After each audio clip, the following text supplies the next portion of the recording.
أحلى ناس في الدنيا، يا رب تكونوا بخير دايما. طبعا كالعادة رجعنا لكم النهاردة فيديو جديد. بما ان ريتش على القناة نازل اصلا ميت حرفيا، بس انا هرجع وانزل تاني فيديوهات. بس انا كان عندي شوية ظروف زي ما قلت لكم في الفيديو اللي فات، هي اللي كانت منعاني ان انا انزل فيديوهات. وان شاء الله اللي جاي احسن باذن الله. طب مش هطول عليك عشان وقت الفيديو. النهارده جايب لك طريقة سحب صور عن طريق لينك. زي ما الناس كانت في مشكلة في البرنامج بتاع المرة اللي فاتت، فاحنا حاليا المشكلة في البرنامج ده. الناس اللي كانت بتقول ان اللي هي لما تحط الاي دي بيظهر شاشة سودا، والناس اللي بتقول ان الاي دي بيتحط بيخرج، والناس اللي كانت بتقول ان التطبيق مش عايز يتحمل اصلا. التطبيق هوت، واللينك اسيبهولك في اول تعليق، وده التطبيق اللي هنجيب بيه الاي بي بتاع الضحايا. بس قبل اي حاجة انزل اشترك لو مش مشترك، وفعل زر الجرس ومتنساش اللايك. طلع حلو منك كده. طيب لحظة كده هنعمل حاجة. طيب اول حاجه كده تخش على جوجل كروم زي كده، وهتكتب في السيرش هنا عن مثلا بابجي. هنخش على كلمه صور، تمام. ونخش على الصوره دي نفضل نسين عليها كده اهي، او خلينا نخش عليها كده. وهتدوس على الثلاث نقط اللي هنا كده، هتدوس على كلمه مشاركه، هتدوس على نسخ الرابط دي اهي، عشان بس الكلام يكون واضح اهي. تمام، هنرجع كده خش على ابلوجر. تمام، هندوس على اكبت هنا اهو، وبعد كده هتدوس على علامة الزائد اللي تحت دي اهي، وبعد كده هتدوس على تاني واحدة اللي هي دي.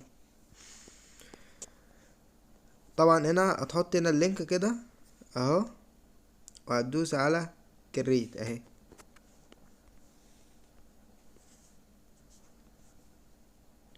هيفتح معاك بالواجهة دي. طبعا هنا كده لو في اي اجهزة مسجلة بيظهر ان هوت هنا كده ده الاي دي بتاع الابلوجر، ده اللينك اللي انت حاطه. لو عايز تغيره بتغيره عادي. هنا مثلا لو عايز تكتب مثلا اي حاجة مثلا زي ما انت عايز اسم الحاجة، فبنكتب مثلا اتش مش عارفة كذا. فانت بتكتب مثلا اهو، خلينا نكتب كده محمد، نجرب ندوس حفظ. ده بيحفظ لك اللينك ده متسجل باسم ايه.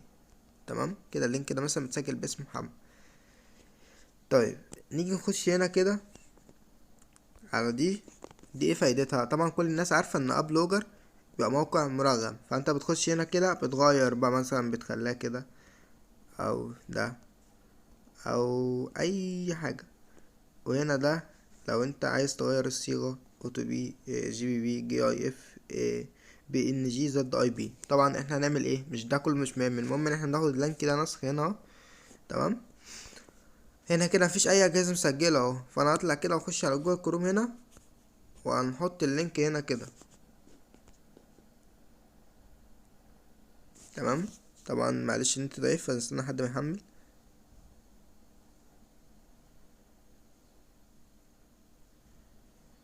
طيب هو على العموم هيفتح صفحة زي كده، فاحنا هنرجع مثلا نخش كده، فهنلاقي ان الجهاز بتاعي ظهر هنا اهو. تمام، طيب هندوس هنا كده عند تحت اي بي ادرس، هتلاقيه كوبي تو يعني تم النسخ. نرجع كده نخش على برنامج سحب الصور، هتستنى لحد ما يحمل معاك. طيب الناس اللي بتقولي ان المشكله الزرار ده اهو، ده الزرار اهو يا جدعان، الزرار ظاهر هنا اهو. ما تجيش انت بقى تقولي الزرار مش ظاهر عندي، دي مشكله عندك انت في التليفون. ممكن تكون انت مكبر حجم التليفون، مش مكبر حجم الشاشه. فهقولك تحلها ازاي. هتفضل دايس هنا كده، هتدوس على معلومات التطبيق. تمام، وهتنزل تحت هنا شايف دي اهي، اهي دي وضع ملء الشاشه دي، هتدوس فعلها كده وهيشتغل معاك عادي. تمام، نرجع بقى نخش كده، وهندوس على كلمة التالي.